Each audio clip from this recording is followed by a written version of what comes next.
Welcome back. The idea for today's episode came about when Claudia, today's guest, invited me to her book launch. At that moment, I had no idea she's even publishing a book. The book is a collection of poems, some translated from ancient Greek and others written by Claudia. I've popped the preface of the book on the screen. Pause now if you want to read that. I guess for you to be able to translate something in your way, you need to a certain level, understand how ancient Greek people saw the world. Yeah. A little bit. Yeah. Of course, we're so distant from this.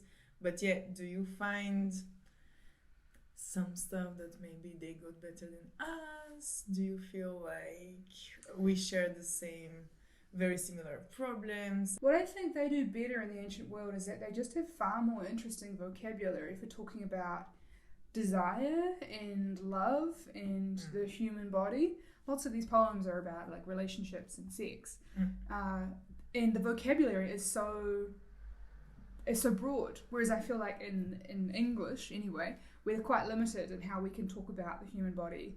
The limitation of our vocabulary for talking about the human body has resulted in the fact that lots of words about sex and sexual things feel kind of hackneyed and corny.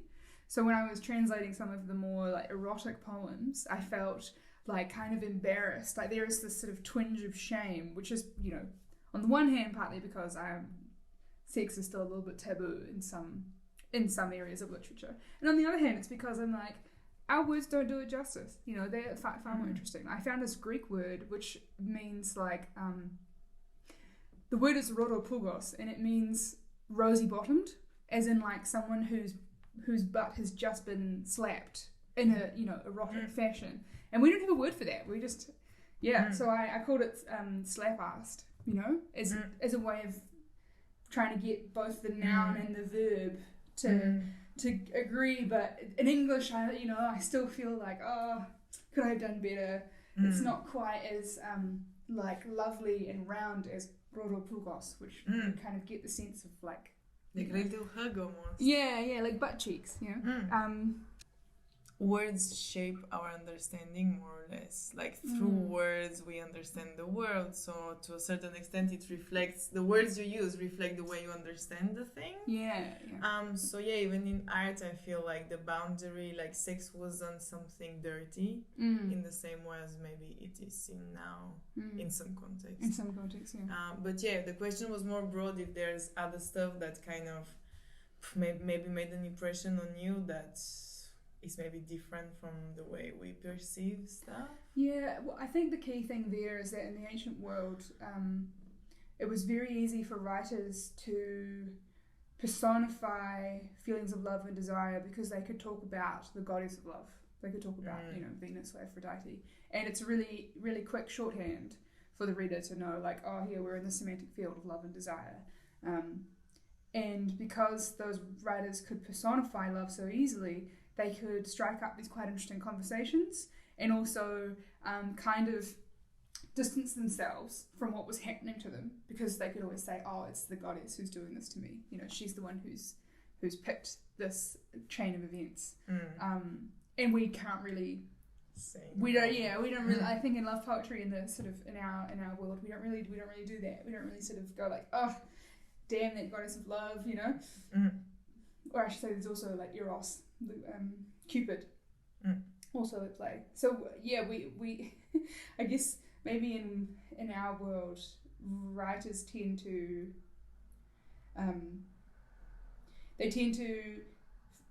feel far closer and more responsible for the things that are happening to them, and they write about it as such. But in the ancient world, they could kind of distance themselves, and as a result, they could allow more humour in. I think. Yeah. They kind of it lets them kind of join a community of people who have been felt this way. Yeah.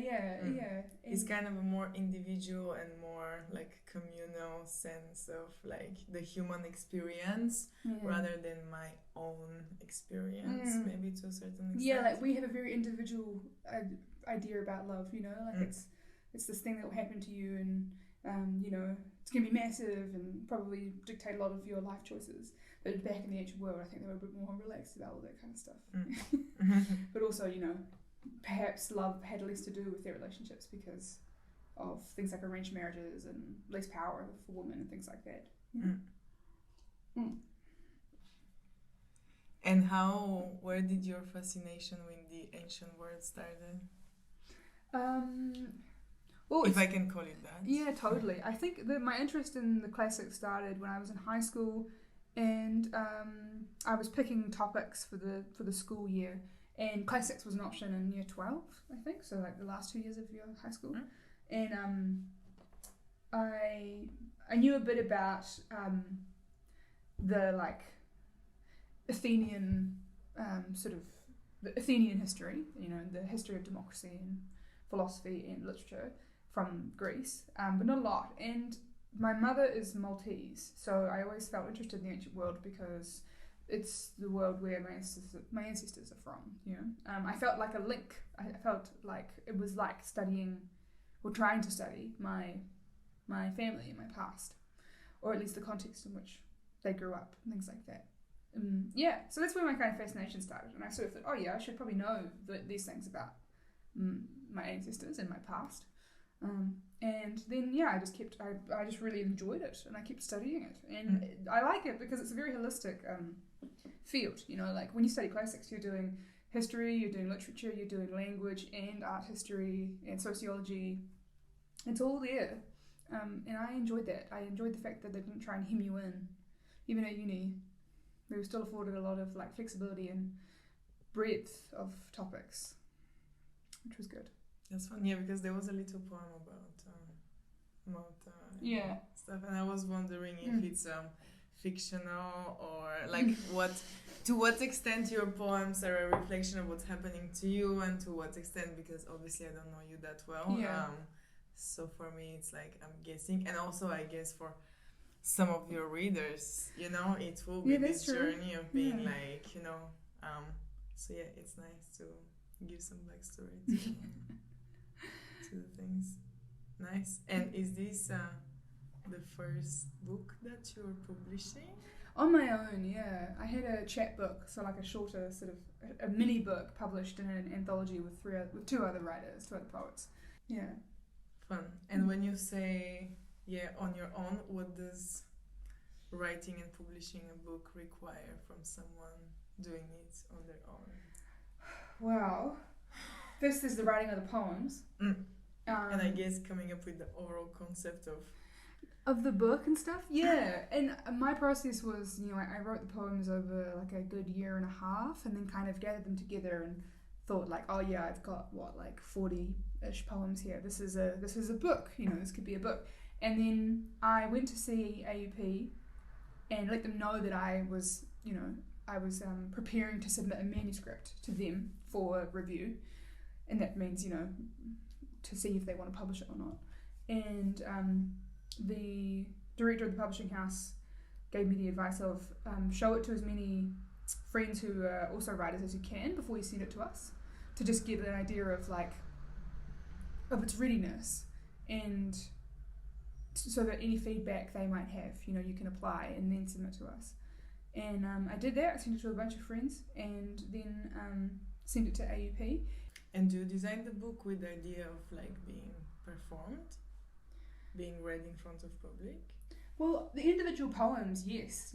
I always think about how things sound and how I would read them aloud. And lots of them have been performed many times, in the process of me figuring out their final form, their editing and stuff like that. And I've wondered about what I could do with the book in terms of theatrical events. Yeah, because you said that you like this kind of in-between space of writing and performance, where you perform your own writing and it kind of comes full circle. So I don't think I know anyone else that was really into this, so it's very curious for me to explore this space and how because I feel like a lot of writers like the kind of distance, maybe to a certain extent, and you're like, no, I want to embrace this connection, so it's kind of interesting too. And at the moment in our country, there is a movement towards poetry as a louder thing, because I think you're right, and the reality is lots of writers are introverted, you know, that they like to read to book crowds, but they might not actually really pursue the art of performance as part of their art. You know, they're really thinking about how it sounds and how it looks on the page. You know, whereas some writers like myself are also thinking about like how it can entertain, and the appreciation for poetry as a louder event is growing. Also, we had this thing called show ponies, which started a few years ago at I don't know if it started at Verb, but definitely it started in Wellington, where a handful of poets threw a poetry reading, and they all read a poem each, but instead of just being like the poet gets up to the mic and reads from their book or their phone to the audience and people laugh and clap, they added backing dancers and movement and a bit more drama and flair. So it was like seeing little shows, little monologues, and they were all very different and had a different kind of theme or aspect that they were trying to heighten with the use of, you know, more bodies on stage or sound. And it was really successful. People loved it because they were like, oh yes, poetry is happening, but there's also this like added treat of it being more of a spectacle. And for some people who maybe already like poetry, that's like big thumbs up, you know. Expanding the whole experience. Totally. It's really interesting. But I think in general we're kind of entering an era of a lot of mixed media and interdisciplinary stuff, right? Exactly, because I feel like we have pushed many things to their more minimalistic form, even in like the visual arts, you know, reaching to a minimalism. Now I feel like we're going back to the maxi stuff, right? Maximalism, but with an intent, with a purpose. So I think that that's definitely very interesting to see also in the writing and poetry community, that need of reinventing, you know. Okay, well, great, we can write a book with poems and publish it, but what next, you know, what more can we make, and how it can be more engaging, and that's and it's really fun. With that show pony stuff, it's like, here's the crowd, they're seated, there's an audience waiting, they want a show, like why not give them one? Makes a lot of sense to me. Fun. And why writing? Like, because you said that, like, obviously there is this maybe interest in performance, but there is also, like, I've seen some of your photography. So I know that as an artist myself, I know that we're all drawn to many things, and choosing one is not necessarily very easy. And I feel like a lot of people are stuck in a situation where there's so many options, and I'm kind of all right with all of them. Does that make sense? And like I don't suck at anything particular, but nothing is so much. So how did you choose, or did you always felt like? Well, okay, I feel like I haven't chosen, and this is just like this book coming out is just like happy coincidence for me. It just so happened that I wrote a lot of poems and put them together and sent them to a publishing house who I already had a relationship with, and they were like, let's do it, let's publish these, you know. Because like, okay, when I'm really busy on this book, when I'm in the middle of like emails on emails and event planning and publicity and marketing, what I'm actually thinking in my head is like, fuck, I wish I was playing my guitar right now, you know. That would be so much better and so much easier. I just want to like go and play some songs and sing to myself and like self-soothe with another art form, because the you know, the business end of releasing the book is it's a job, right? And although I really like my book and my writing and I'm excited about it coming out into the world, I'm still also like, man, I did not like sign up for and like ultimately I'm doing it because I care, I want it to do well. So I'm like, oh, tit for tat. And it's good to also, it's also refreshing to feel like I know what I want, even if I can't have it right now. You know, like I would love to be playing my guitar, even though I'm too busy to do so right this moment. And I think just it was where my motives were at the time, you know. I'd always wanted to write a book. I'd always wanted to have a book out of my work. And New Poets 7 kind of scratched that itch. But I wanted to go the whole way to something that was entirely mine and that I got to see through from, you know, creation to publication. And I intend to write another one, you know, like I'm still writing, I'm still thinking of ideas. And I think ultimately, like, one of the reasons I like writing is that I like words and I like I like capturing odd scenes. You know, like I keep a notebook and I just write down all the kind of strange things I hear or see, or the things that make me kind of laugh because they're surprising or unexpected. And that's kind of where I go for my inspiration. And also, like, I find appreciation is a big theme. You know, like I like that vein of poetry that wants to celebrate things. So yeah, I tend to kind of lean into that a lot. Yeah, but as for other art forms, yeah, there's so much stuff I like doing that is art, and some of it I do badly, and it's just for my own fun. You know, like I like to do a bit of collaging and watercoloring, and that to me is just like great stuff to do with my hands. Or like you would have seen my glasses chains, right? Like, you know, that's just me enjoying the tangible process of putting things together. Yeah, and I don't know, writing, this is something that people have been asking me a lot because of this book. It's just like always been a thing that I did and have done and do, you know? Like I will just pull my notebook out and like have a little scribble, or I will just write a note on my phone. Okay, and what would you say to people who are in a very similar place, who have, let's say, have a little book with some stuff that they have written, but like they don't have a book published? Yeah. See what I mean? So there was a moment where you were like, okay, this thing is good enough, and I believe in myself enough, and I don't know, I think it's worth people's time or money or whatever. Yeah. And I'm gonna do it, you know? And when did you feel like it's time? Yeah. I think there were a couple of motivating factors. And one of them was that certain ways of performing or participating in the writing community in New Zealand, like they are defined by whether or not you have a book out. You know, like you're never going to get to headline a writing festival probably if you don't have a publication out, like one that's all yours.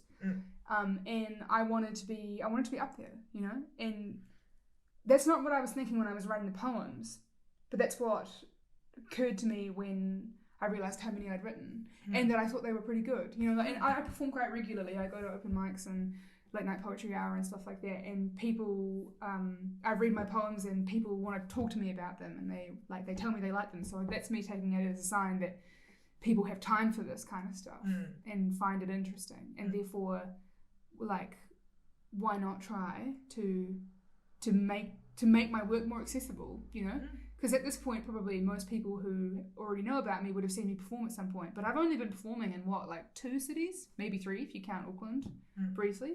And like those audiences were never more than 100. So there's still heaps of people out there who might yet, you know, find my work and really enjoy it. So yeah.